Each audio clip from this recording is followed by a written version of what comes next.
Okey. So hari ni tajuk barulah ya. Kita masuk tajuk baru iaitu keanjalan ya. Iaitu keanjalan.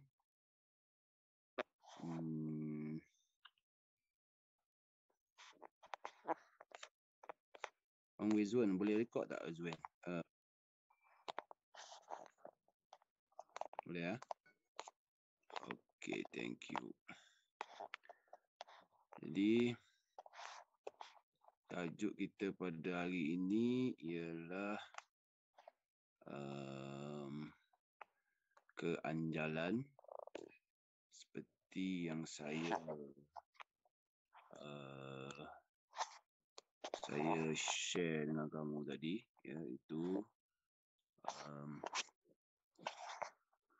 bab berkaitan dengan keanjalan, permintaan dan keanjalan penawaran ya. Baik. Okey. Jadi tajuk ini sangat berkait rapat ya, sangat berkait rapat dengan permintaan dan penawaran ya, kelok permintaan dan kelok penawaran, kuantiti sama ada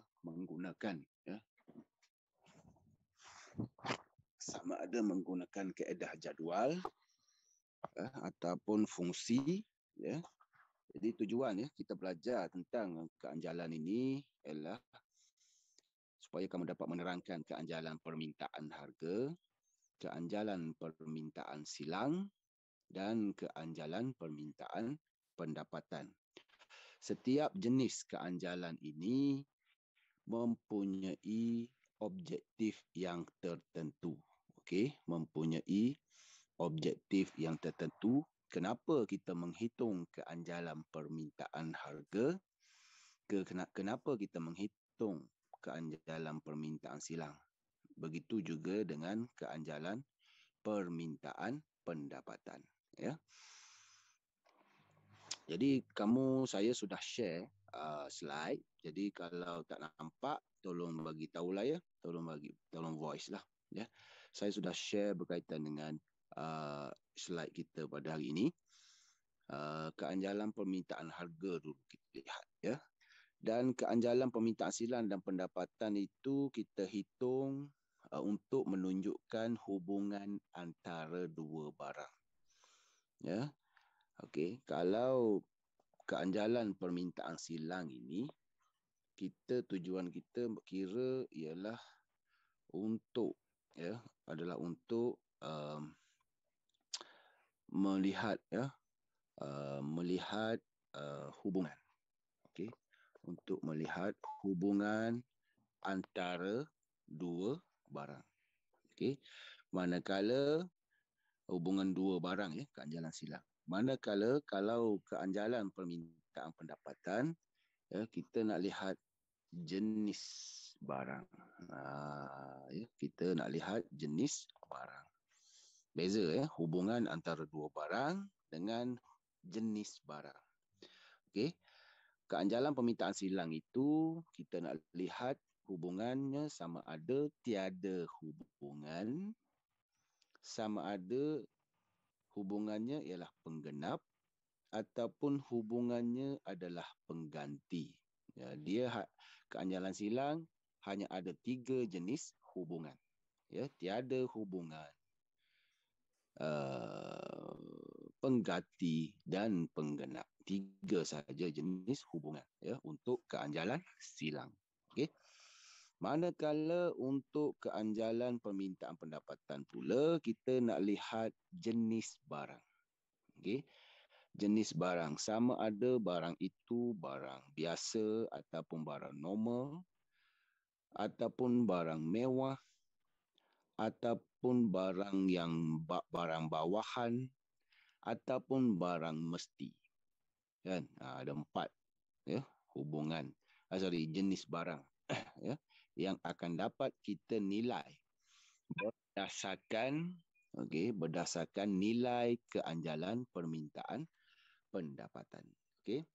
Baik, sebelum itu kita lihat dulu apa itu keanjalan. Baik, apa yang dimaksudkan dengan keanjalan? Baik, keanjalan ialah suatu konsep yang mengukur darjah tindak balas. Okey. Darjah tindak balas kuantiti diminta. Ini keanjalan permintaan ya. Okey. Oleh kerana di sini dia tulis penawaran pun ada, maknanya maksud keanjalan ni adalah diberi terhadap kedua-duanya. Sama ada keanjalan permintaan dan keanjalan penawaran. Okey. Iaitu konsep dia ialah tindak balas. Ya. Tindak balas ataupun responsif. Respon. Ya. Kuantiti permintaan dan penawaran. Kesan. Okey. Kesan daripada perubahan sesuatu pemboleh ubah tertentu. Okey, dalam konteks ini, pemboleh ubah itu ialah harga, okey, barang itu sendiri. So, kalau soalan tanya, apakah maksud keanjalan, maka kamu tak perlu tulis pemboleh ubah, just tulis sahaja kesan daripada perubahan harga barang itu sendiri. Okey, ya. Jadi kalau kita lihat di sini, bila kita sebut tentang tindak balas, okay, sebelum ini kita lihat belajar kan, kita belajar permintaan dan penawaran. Ya, faktor yang mempengaruhi perubahan kuantiti diminta dan kuantiti ditawar ialah salah satunya ialah harga barang itu sendiri. Okay, so kita nak lihat bila harga tu berubah, sejauh manakah ia memberi kesan kepada kuantiti. Sejauh mana? Sekuat mana? Okey. Sekuat manakah harga yang berubah itu memberi kesan kepada kuantiti. Itulah maksud yang lebih dengan menggunakan bahasa yang lebih mudah untuk kita fahamlah. Okey. Baik. Keanjalan permintaan, okey. Ini dia sebut pemboleh ubah tersebut terdiri daripada harga barang itu sendiri, harga barang lain dan tingkat pendapatan. Okey. Baik, kalau di sini dia ada 3, barang itu sendiri, harga barang lain dan pendapatan. Sesuai dengan 3 jenis keanjalan yang kita sebut pada awal slide yang tadi, iaitu kita ada keanjalan permintaan, keanjalan permintaan harga, iaitu berpunca daripada harga barang itu sendiri. Okey. Yang kedua, keanjalan silang, iaitu harga barang lain. Dan yang ketiga, keanjalan pendapatan, iaitu hubungan perubahan kuantiti akibat daripada perubahan pendapatan. Okey. Sejauh mana? Kalau keanjalan pendapatan misalnya, keanjalan pendapatan misalnya, dia nak melihat nilai itu menentukan sejauh mana peningkatan ataupun penurunan pendapatan kamu memberi kesan terhadap permintaan sesuatu barang. Kan? Itu maksudnya. Pendapatan kamu meningkat sebanyak 10%. Berapakah kesan peningkatan pendapatan sebanyak 10% itu? Berapakah kesan dia terhadap perubahan kuantiti diminta? Kan? So secara logiknya, biasanya, semakin banyak pendapatan kita, semakin banyak kuantiti diminta kita buat kan. Tetapi ia bergantung kepada jenis barang. Ya, ia bergantung kepada jenis barang. Sama ada barang itu barang mewah. Contoh kita ambil barang mesti. Barang mesti, iaitu barang yang kita mesti gunakan. Seperti garam. Kan? Garam adalah walaupun dia garam, kan? Walaupun dia garam, tetapi setiap hari kita gunakan garam. Kan? Tetapi ia merupakan barang mesti. Kerana apa?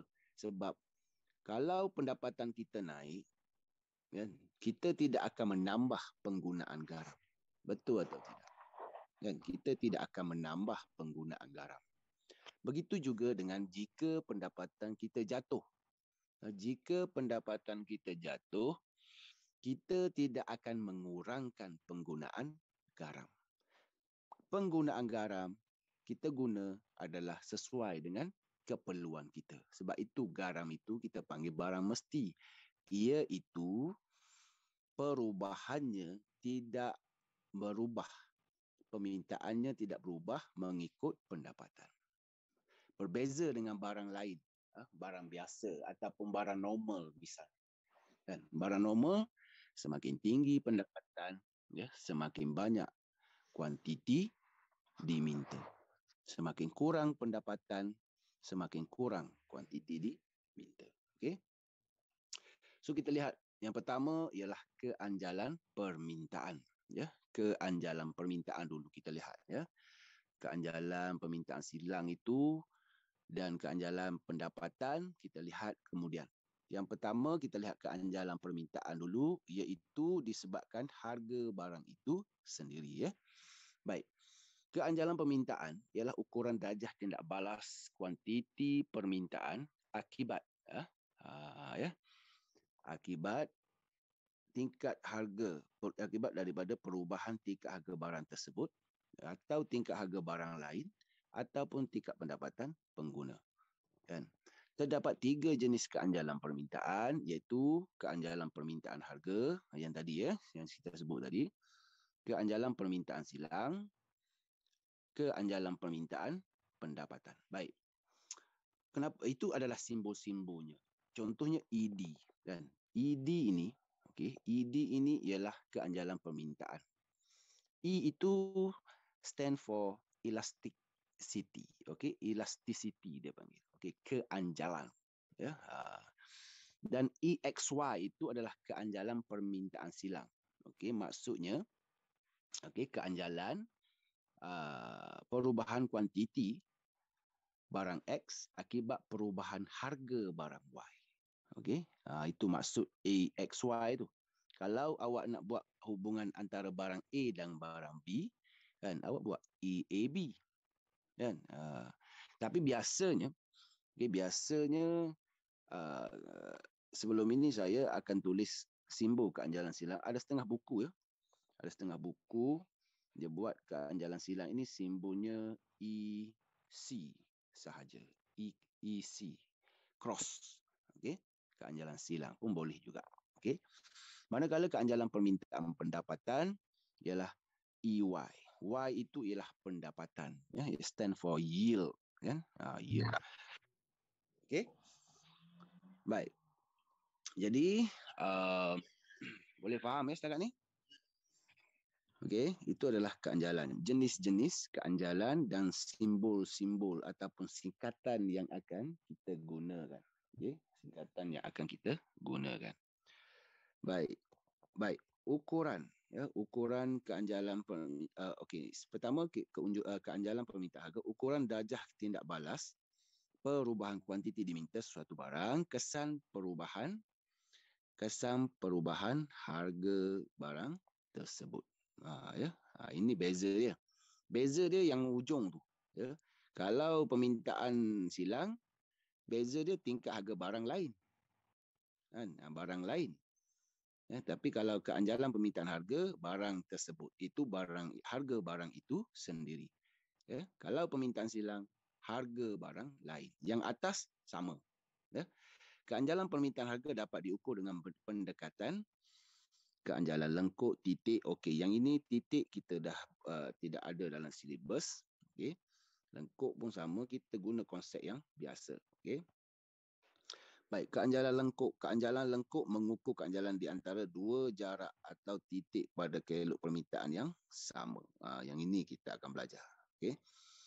Keanjalan lengkuk dapat dihitung dengan kaedah biasa ataupun kaedah titik tengah. Kita gunakan hanya menggunakan kaedah biasa sahaja. Okey.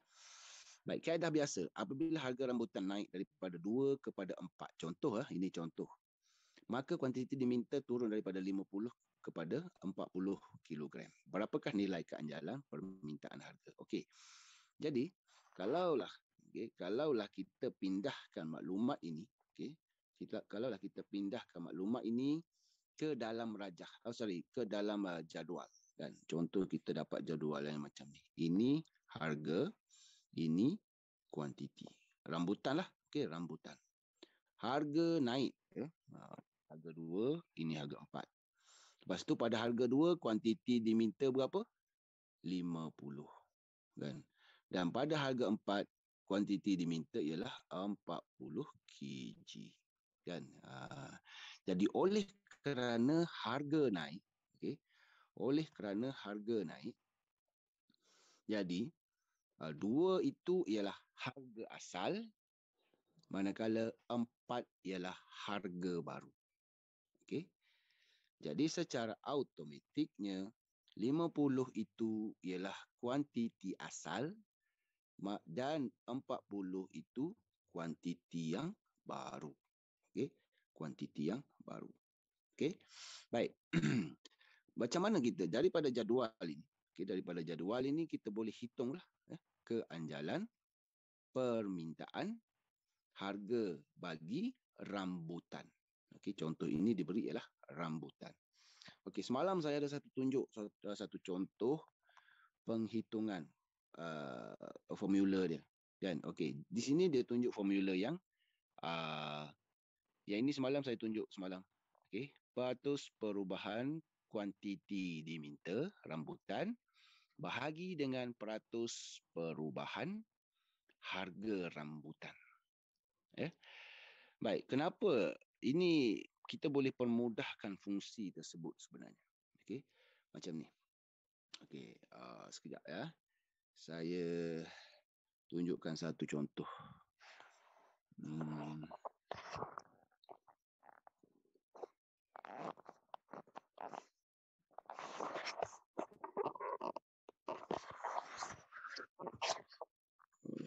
Okey, sekejap ya.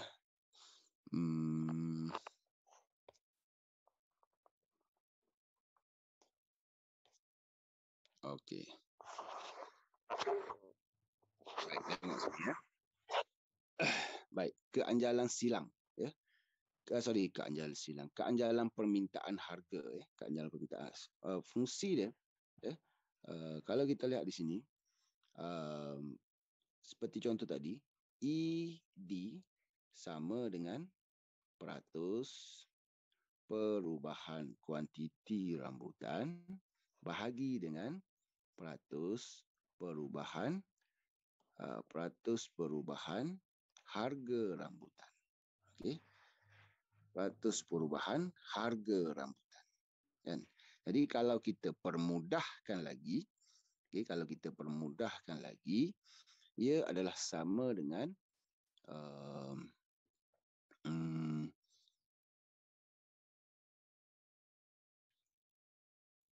peratus. Macam mana nak kira peratus?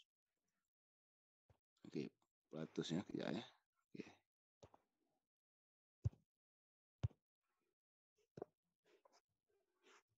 Okey, sama dengan harga asal. Okey, harga baru P1 tolak harga asal. Okey. Bahagi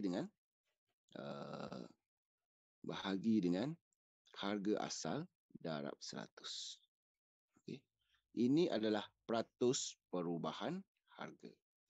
Okey, ini adalah peratus perubahan harga. Okey. Baik. Manakala okey, saya padang atas ni ya. Kalau awak ada nota tolong catatlah. Okey. Manakala peratus perubahan kuantiti pula sama dengan kuantiti baru tolak kuantiti asal bahagi dengan kuantiti asal Q0 darab 100. Okey. Darab 100. Jadi oleh kerana formula dia peratus perubahan kuantiti bahagi dengan peratus perubahan harga, maka formula dia sebenarnya macam ni. Bahagi macam tu. Okey. Peratus perubahan harga bahagi peratus perubahan kuantiti diminta bahagi dengan peratus perubahan harga. So di sini kita boleh potong peratus sama peratus, ini kita potong, kan? Ya. Jadi oleh kerana ini adalah apa ni? Oh Allah maaf.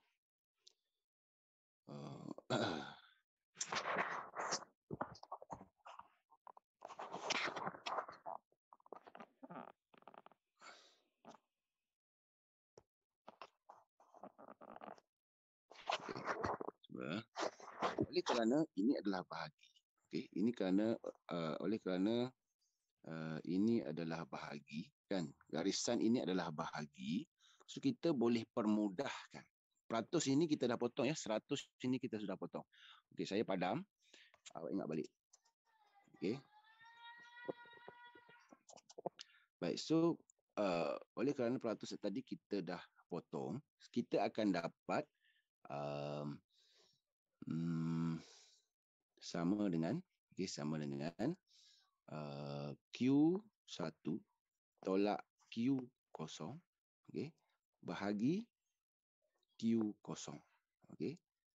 Baik, kita nak tukar bahagi tadi ya kepada 100 dah tak ada dah, kita dah potong kan. Kita dah potong tadi. So kita nak tukar bahagi kepada darab, kita boleh tukar kepada darab dengan syarat P yang bawah tadi perlu berada di atas. So Q yang so yang bawah ini ialah P1 tolak P0. Kan? So boleh kita menggunakan kaedah ini. Ya. Kalau awak nak bagi terus pun boleh. Ya. Awak boleh bahagi. Okey, dengan syarat contoh kalau awak nak bahagi macam biasa. Okey, nak bahagi macam biasa. Bila nak bahagi macam biasa, so yang bawah ni ya, perlu naik ke atas dan yang atas tu perlu duduk bawah. Okey, contoh dia akan jadi macam ni. Ini formula dia ya, iaitu bahagi dengan P1 tolak P0 bahagi dengan bahagi dengan P0. Ya. Okey. Jadi selepas awak dapat perhitungan macam ni, awak samalah. Maknanya fungsi ini telah dipermudah. Okay. Fungsi ini telah dipermudah. Baik. Okey. So kita lihat balik slide tadi. Kita lihat balik slide tadi. Okey. Ini ya. Slide ni. Kan? So kita dapat sama kan? Sama. Bahagi dengan Q0, bahagi dengan Q0. Ni ya, yang tadi yang kita lukis. Dia jadikan dia sebagai darab ya. Di sini dia bagikan sebagai darab. Ni.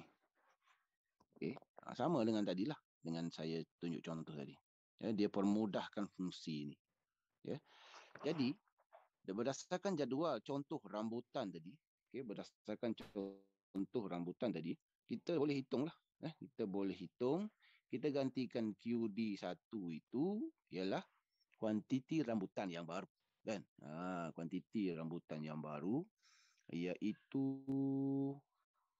berapa tadi? Lupa. Okey, kuantiti rambutan yang baru, iaitu 40. Kan? Ini 40. Ya. Tolak kuantiti rambutan yang asal ialah 50 kan, dan bahagi kuantiti rambutan yang asal ialah 50 kan. Lepas tu darab dengan harga rambutan yang asal P0 iaitu 2 bahagi dengan harga rambutan yang baru 4 tolak dengan harga rambutan yang lama 4 tolak 2 kan. So awak dapat dapatlah seperti macam ini kan. Kan awak akan dapat seperti macam ini. Nampak kedudukan dia ni agak berselerak sikit sebenarnya. Ya. Ini lepas tu yang ini. Okey. 4 tolak 2 tu duduk bawah tu. Okey. Last sekali awak akan dapat negatif 0.2. So keanjalan permintaan berdasarkan contoh tadi, keanjalan permintaan pendapatan, okey. Keanjalan permintaan pendapatan, keanjalan permintaan harga di sini menunjuk rambutan di sini menunjukkan nilai 0.2. Saya dah sebut semalam, nilai negatif ini adalah biasa. Tidak perlu, kalau awak terlupa tulis pun tak apa. Tak tulis negatif itu. Okey? Pun tidak menjadi satu kesalahan. Tetapi ianya untuk konsep keanjalan sahaja. Ya? Keanjalan permintaan sahaja. Sebab ia negatif ini, ia menunjukkan kecerunan kelok permintaan. Okey? Yang mencerun negatif dari kiri ke kanan. Okey? Dia berubah hubungan dengan harga adalah negatif. Harga naik, kuantiti diminta turun. Harga turun, kuantiti diminta naik. Sebab itulah kita dapat nilai negatif di sini. Okey, ia menggambarkan hukum permintaan saja, ya. Baik. So kita dapat 0.2. So apa yang dimaksudkan dengan 0.2 ini, kelas? Ya. Apakah yang dimaksudkan dengan 0.2 ini? Okey, maksud dia ialah ini bermakna apabila harga naik sebanyak 1%, maksudnya dalam contoh tadi harga rambutan lah. Okay. Jika harga rambutan naik sebanyak 1%, kuantiti diminta rambutan tersebut berkurang sebanyak 0.2%. Okay. Dia tak tulis negatif 0.2. Tak tulis. Sebab negatif itu, okay, negatif itu digambarkan. Okey, digambarkan hubungan yang negatif. Hubungan yang negatif itu kita lihat di sini. Harga meningkat, kuantiti diminta berkurangan. Kan, meningkat berkurangan. So hubungan yang negatif. Sebab itu kita dapat nilai keanjalan permintaan yang negatif. Kan? Awak tak nak tulis 1% pun boleh. Awak boleh tulis kat sini jika katakan jika harga meningkat 100%, kan, 100%. Jadi awak kena sebut kuantiti diminta berkurang sebanyak 20%. Kan? Dia sama je konsep dia. Kalau nak cakap 1000% harga turun, harga naik, boleh awak sebut kuantiti diminta berkurang sebanyak 200%. Kan? Boleh je. Tapi mesti dengan ratio yang sama. Rasio yang sama. Baik, itu adalah menggunakan contoh. Dan ini pula kalau berdasarkan rajah. Okay. Ini pula adalah berdasarkan rajah. Okay. Rajah pun sama juga. Kan? Just rajah, okay, berdasarkan rajah ini menunjukkan keelok DD untuk barang B. Untuk barang B,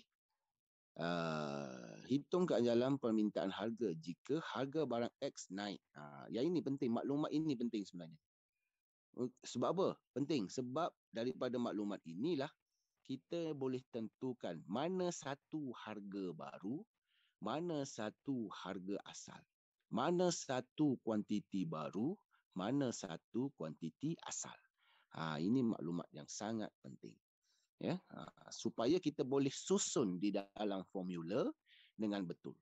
Ya, jadi kalau dia sebut dekat sini harga barang X naik, harga barang X naik daripada 2 kepada 4. So bila harga barang X naik daripada 2 kepada 4, sudah pastilah 4 ini harga baru dan 8 ini kuantiti baru. Kan? So kita tandakan dia sebagai P1 dan 8 itu Q1. Kan? Q1. Okey. Baik. Jadi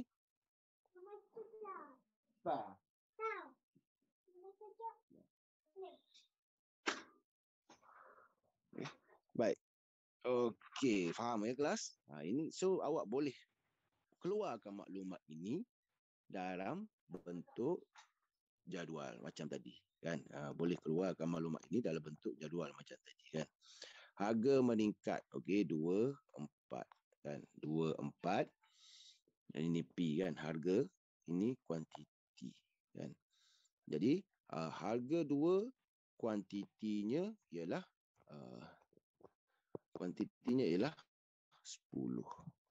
Harga 4 kuantiti 8, kan. So kita dah tahu dah mana P0, mana P1, mana Q1, mana Q0, kan. Yang penting awak tahu Q1 ialah kuantiti yang baru, Q0 kuantiti yang besar. Okey. So bila awak kira keanjalan, dia dalam contoh ini dia bagi dua situasi yang berbeza, harga naik dan harga turun, kan.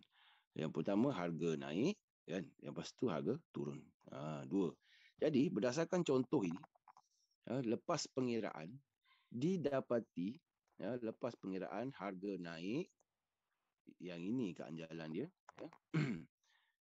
Jika harga barang naik, keanjalannya 0.2, manakala jika harga turun, keanjalannya 0.5, keanjalan permintaan. Jadi walaupun dengan so the moral of the story-nya di sini ialah betapa pentingnya awak mengetahui harga baru dan harga asal dan kuantiti baru dan kuantiti asal. Walaupun dengan menggunakan jadual yang sama, tapi kalau perubahan itu ke arah yang berlainan, maka kita akan dapat nilai keanjalan yang berbeza, kan. So awak kena pasti dulu sama ada harga naik ataupun harga turun.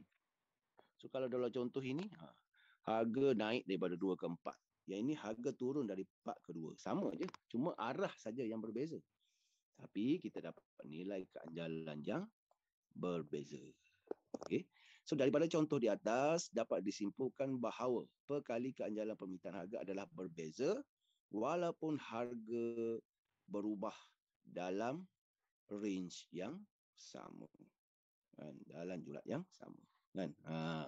Tapi harga itu berubah dengan kadar yang dengan jumlah yang sama, tetapi arah yang berbeza, maka kita akan dapat nilai keanjalan yang berbeza. So kena berhati-hati di sini, ya. Okey. Alright. Baik. Okey, keanjalan titik ni okey, oleh kerana wujud keadaan yang tadi, kan, wujud keadaan yang tadi, so untuk menyelesaikan masalah tadi, di mana menggunakan harga yang sama tetapi dapat nilai keanjalan yang berbeza, maka ia menggunakan keanjalan titik, kan, menggunakan keanjalan titik. Tetapi keanjalan titik ini dah dikeluarkan daripada silibus awak, so kita tak perlu tengoklah, ya. Awak nak belajar boleh, ya, sebagai ilmu pengetahuan boleh, tak ada masalah. Awak boleh refer pada slide yang saya share tu. Okey. Keanjalan titik, ya. Okey. Baik, ada soalan tak nak tanya? Kelas, ada soalan tak nak tanya? Hello. Hello.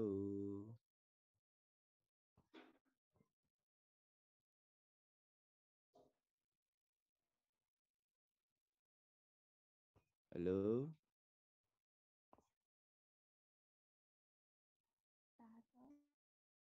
Hmm?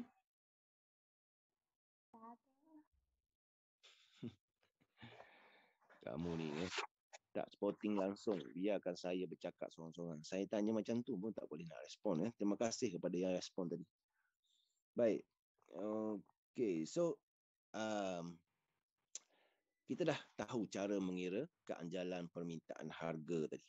Okay, kita sudah tahu menghitung bagaimana keanjalan permintaan harga ditentukan. Ya.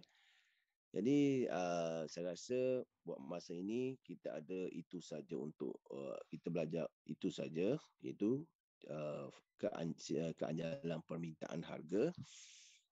Tetapi untuk last, okay, untuk last awak kena faham, okay, awak kena